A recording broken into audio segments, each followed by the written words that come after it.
At sinabi niya sa akin, bilangin mo sa akin ang mga bagay na hindi pa dumarating.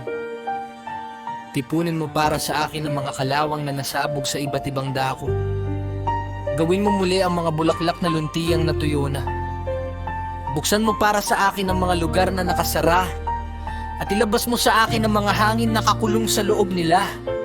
Ipakita mo sa akin ang larawan ng isang tinig, at saka ko sasabihin sa iyo ang bagay na iyong pinaghihirapang malaman. At sinabi ko, O Panginoong naghahari, sino ang makaalam ng mga bagay na ito, maliban sa kanya na hindi nakatira sa mga tao? Tungkol sa akin, ako'y walang karunungan. Paano ko nga masasabi ang mga bagay na ito na iyong itinatanong sa akin?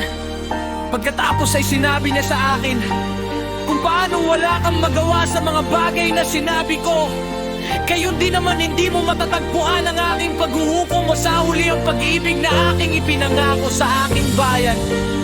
At sinabi ko, narito o Panginoon, ngunit ikaw ay malapit sa mga itinakdang hanggang sa wakas.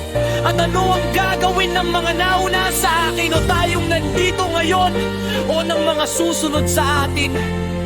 At sinabi niya sa akin, itutulad ko ang aking paghuhukom sa isang singsing, kung paanong walang pagbagal ng huli, gayon din naman walang pagmamadali ng una. Kaya't sumagot ako at sinabi, hindi mo ba kayang gawin ng sabay-sabay ang mga nalikha na?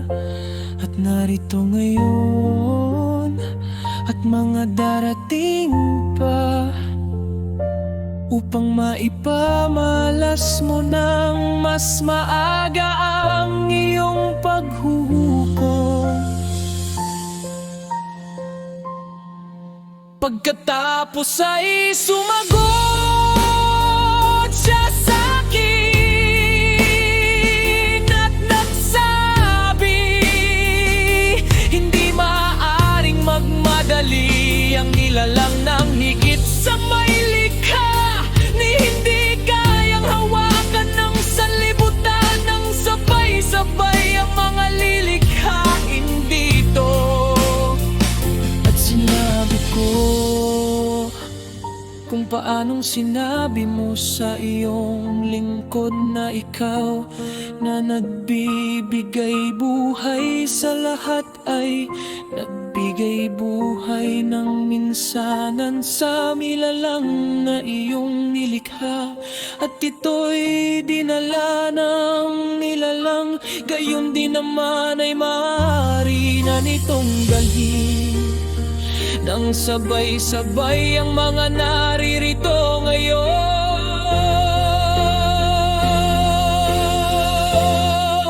At sinabi niya sa akin, tanungin mo ang sinapupunan ng isang babae at sabihin mo sa kanya, kung nagdudulot ka ng mga anak, bakit hindi mo ito ginagawa ng sabay-sabay kundi isa-isa?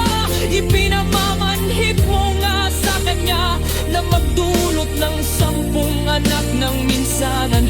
At sinabi ko, hindi niya kaya, kundi dapat gawin sa pagitan ng panahon.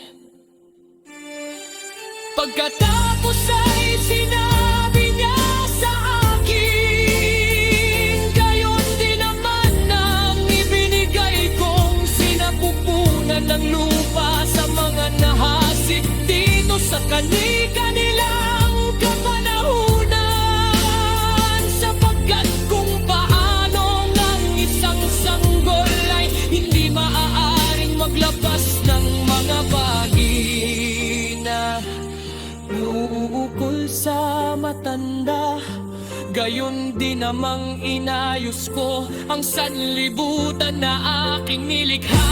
At ako'y nagtanong at nagsabi, yamang nabigyan mo na ako ng daan, magpapatuloy akong magsalita sa harap mo, sapagkat ang ating ina Sinabi mo sa akin na bata pa ay nalalapit na ngayon sa pagtanda.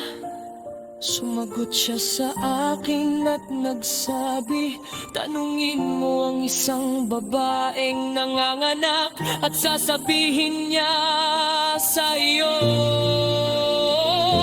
Sabihin mo sa kanya, bakit ang mga iyong isinilang ngayon ay tulad ng mga nauna, ngunit mas maliit sa taas. At sasagot siya sa iyong mga ipinanganak sa lakas ng kabataan ay may isang anyo, at ang mga ipinanganak sa panahon ng katandaan.